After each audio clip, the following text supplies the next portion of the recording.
This is a shoe that was actually released 5 years ago. And recently, Altra's actually put it back into production. But how can a 5-year-old shoe actually compete on the shoe market in today's world? Well, this is what we're going to find out. This is the Altra King MT2, and it's pretty exciting. If you don't know me, I'm Nick from Barefoot Run Review, and I'm into everything foot shaped, everything barefoot, and anything that helps you connect with the ground again. I love reviewing barefoot shoes and also Ultra shoes as well because they've got that nicer wide toe box around the front there.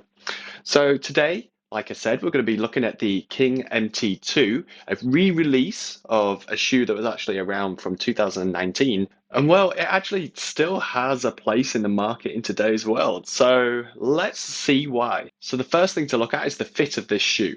So this is more like one of the original Ultra fits, and I'll try and explain a little bit what that actually means. So you can see here, it's got this wider toe box like normal. This is what we come to expect from Altra and what made them famous in the first place.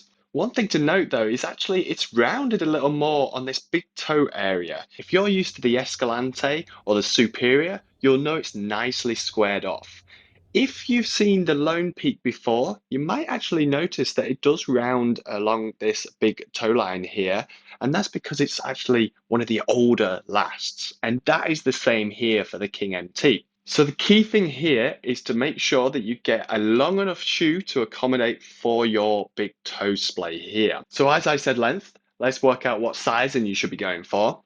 Personally, I went half size up. I feel I could have even gone a full size up. This shoe definitely fits short, so go a half size up. If you're finding a little bit of restriction around that big toe, you might want to actually increase to a full size up just to get that nice toe splay. You can see that this toe cap here, it angles quite aggressively. And if you like a little bit more depth around that big toe area, then you'll likely want to try and extend that out a bit more and just get that little bit more length. If we move down into the forefoot area, just around here and around here, you can see, yes, it is still nice and wide, and that's quite accommodating for those who actually need a little bit more width around their forefoot. And into the midfoot, this fits a little bit more similar to some of the older school Ultras. It's a tiny bit wider in the midfoot here. And then lastly, looking at this heel. So this heel is nice, wide and open. Sometimes that can mean that you actually get a little bit of heel slippage or lifting, like I actually did. You get these laces cinched in with a lace lock around here. And usually you can find a good fit in the end. Lastly, let's think about the depth. So it's a deep shoe, but not quite as deep as, say, a Lone Peak. So if you're used to something like the Superior, which is an Ultra shoe, which is very shallow, this is going to feel deep. If you're used to a Lone Peak, you may actually feel a little bit of pressure over the top of the foot here. And I'd say this is more of an average depth shoe. But the thing is, these eyelets around here and the lacing system expands out quite nicely to give a fairly flexible feel. You also have quite a nice bit of depth around this toe box here, as long as you stay away from that toe cap around the front. I think we should definitely talk about this strap. Obviously, this is one of the key things that actually make this shoe stand out. And you may be thinking, well, why would you want Velcro on a performance shoe like this? Well, actually, I found it to be pretty decent. It's kind of similar to like the BOA system that we've seen recently, where you can actually tighten and then also loosen throughout your run when you need it. So if you're ascending, you're going up, then you could loosen this off a little bit because you're going to be pushed into the back of the shoe anyway. Whereas when you're descending, you want to make sure that you're not actually slamming into the front of the shoe, and that usually means pushing yourself back with some nice lacing around this midfoot. Instead, we've got a strap, which you could tighten before you actually go on the descent. When you get to the bottom, undo the Velcro and loosen it off again. It's actually kind of a really cheap, simple design, which I've quite enjoyed, really. So now we know if it's going to fit your foot, let's work out is it the feel and the shoe that you should be going for. So this is obviously a trail shoe. It's got nice set of lugs on the bottom here, and it's actually something we don't see from Altra that often. This is a really good lug pattern that works well in the mud, which is amazing. It uses the Vibram outsole, it's a light base outsole, and I've been taking it into the wet and wild kind of New Zealand hills, and it works really well. And it's definitely a shoe that, well, it's a cut above the rest in terms of grip, so it's great. So the actual feel of the shoe is a little stiff. It's only 19 millimeters underfoot here, so this cushioning level is about 19 mil, but it's also got a rock plate through it. So that rock plate is like a solid piece of plastic, and it basically protects your foot from any sharp rocks and stuff. But the thing is, when you put something more solid underfoot, then you're going to actually stiffen up the shoe. And you can see here, I'm trying to torsionally twist the shoe, and it's got quite a bit of resistance. It does bend okay in the forefoot, but if you try and bend it in the midfoot, it does not move at all. So this is kind of a stiff shoe. I haven't really got it to soften out either. So I don't imagine that this is going to actually change in its feel over hundreds of miles. It's probably going to feel quite similar. So why would you have a shoe this stiff? If you're coming from the barefoot world, well, you probably know that you want to have a little bit more of a pliable shoe so your foot can actually work in the way that it was actually formed. Well, if you want a bit more protection, what you're going to have to try and put something underfoot which will protect any sharp objects. And in this case, it is a rock plate. So it's a trade-off here between that protection and that barefoot feel. And this is going for a little more protection, which is okay if you're going to be going into the Alpine or higher mountains where you've got rocky terrain. I mentioned this toe bumper before, saying it's actually angled quite a bit here. It's not a super solid toe bumper. It's actually a little bit soft. It's like this fake leathery kind of material. So it's not going to give a huge amount of protection if you do happen to scuff over the top of the shoe.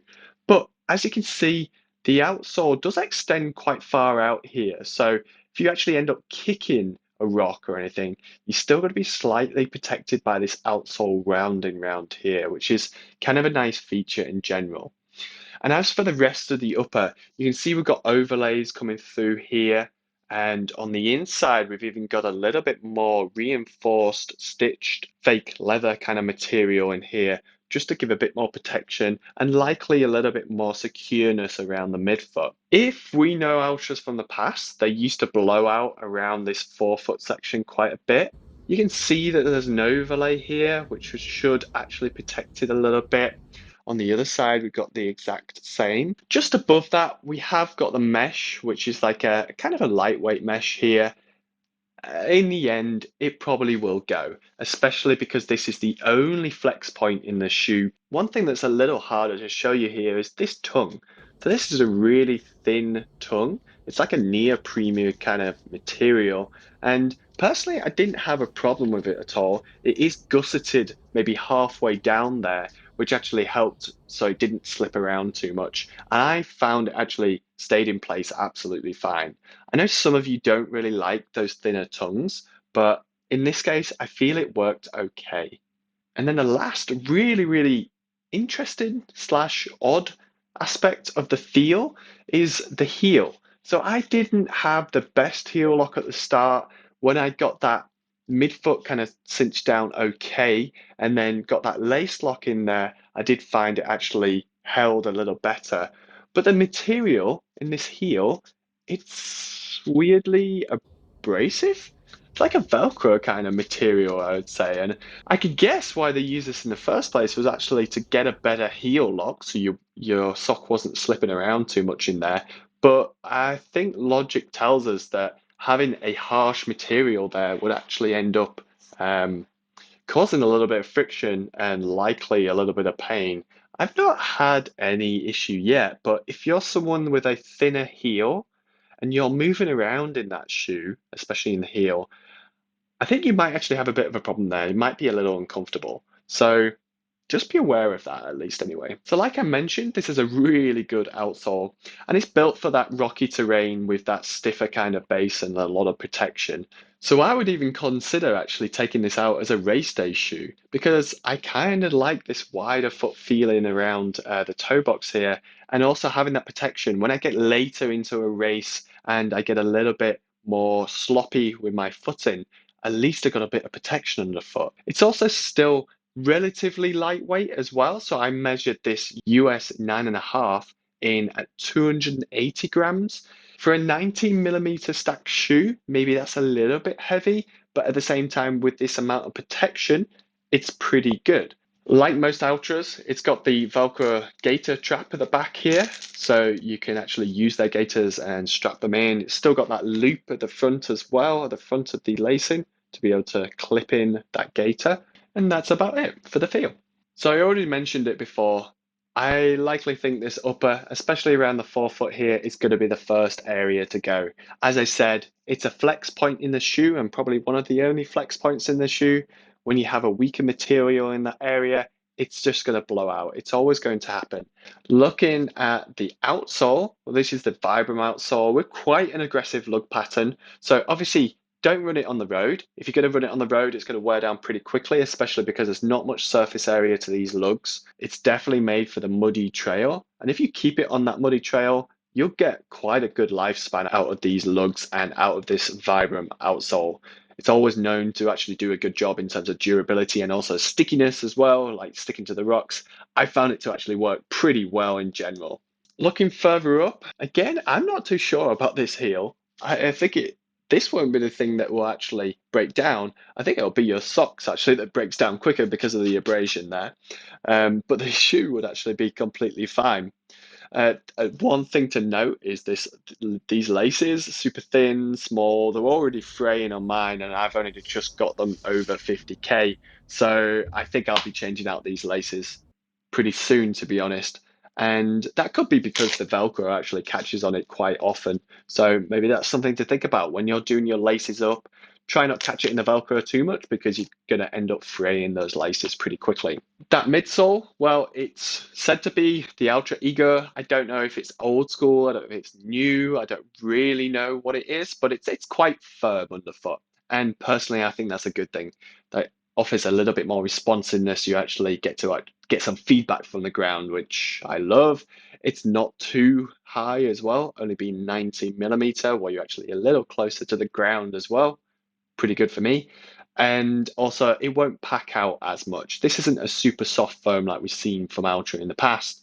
It's not something that's going to end up packing out too quickly, and it will last. And one last thing I actually missed, you can see some little holes down here, and that's just to help a bit of drainage. So if your feet and shoes get really wet, the water can drain through this outsole and then come out here, which is great. I tried this, so I ran through rivers or crossed rivers at least anyway, and they did actually drain quite well. Otherwise, on the upper as well, because it's kind of thinner around here, it did dry out quite quickly. And even through the toe cap, you can still see these holes, which allow more drainage.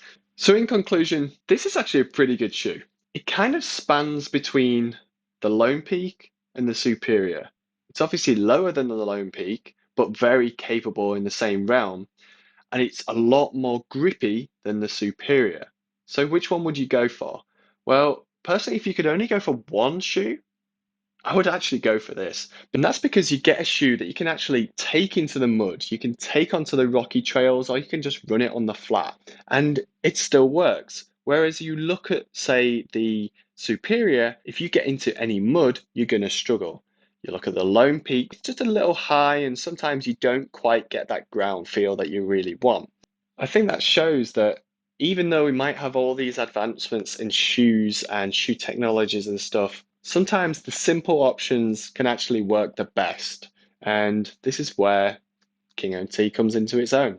So I believe this is only available in the US right now on the ultrarunning.com website, and it comes in at $150 there, which is still fairly decent price, a little more than a Superior, but roughly around the same as a Lone Peak right now. So if you're trying to get your hands on them, then maybe you're going to have to try and find someone in the US to get them. I would hope maybe in the future we actually see these shoes elsewhere, or even just an update to this shoe. You could actually refine a couple of things on this shoe just to kind of modernize it a little bit. I'm looking at these overlays here with all this stitching, and maybe the toe cap you could change out a little bit. But otherwise, I'd love to see this outsole on some of the other shoes because it really does wonders and changes the shoe completely. You can actually take it into so many different areas because of that grippy outsole. It's really good. So if you can get your hands on them, I would say it's a good one to try.